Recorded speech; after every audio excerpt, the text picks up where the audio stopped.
Two identical particles each of mass M, অর্থাৎ M ভরের দুটো identical particle go round a circle of radius A ব্যাসার্ধে একটি বৃত্তপথ বরাবর ঘুরছে।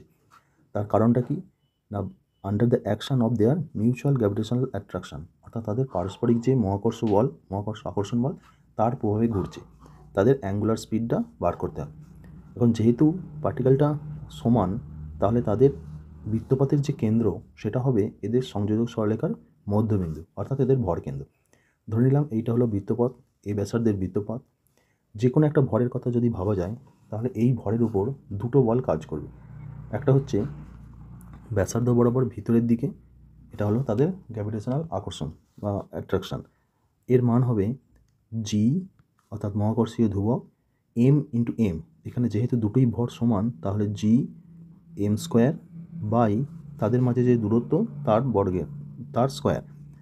অর্থাৎ এখানে যদি ব্যাসার্ধটা এ হয়, বৃত্তপথের ব্যাসার্ধ এ হয়, তাহলে এই বস্তু এবং এই বস্তু এদের মাঝে দূরত্ব হবে 2a, অর্থাৎ নিচে হবে 2a তার স্কোয়ার।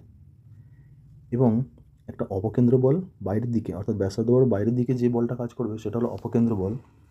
এই বলটার মান হয় এম ওমেগা স্কোয়ার এ, মানে এম ওমেগা স্কোয়ার ইন্টু ব্যাসার্ধ, অথবা এম ভি স্কোয়ার বাই এ।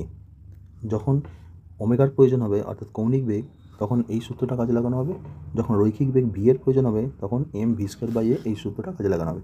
সুতরাং সাম্যাবস্থায় আমরা লিখতে পারি যে এম ওমেগা স্কোয়ার এ এইটা সমান তাদের গ্র্যাভিটেশনাল অ্যাট্রাকশন, অর্থাৎ G M square by 2a তার হোল স্কোয়ার, অর্থাৎ 4a স্কোয়ার।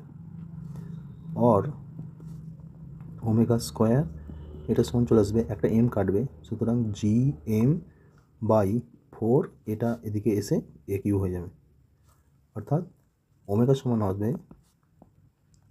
সমান root over of G M by 4a Q.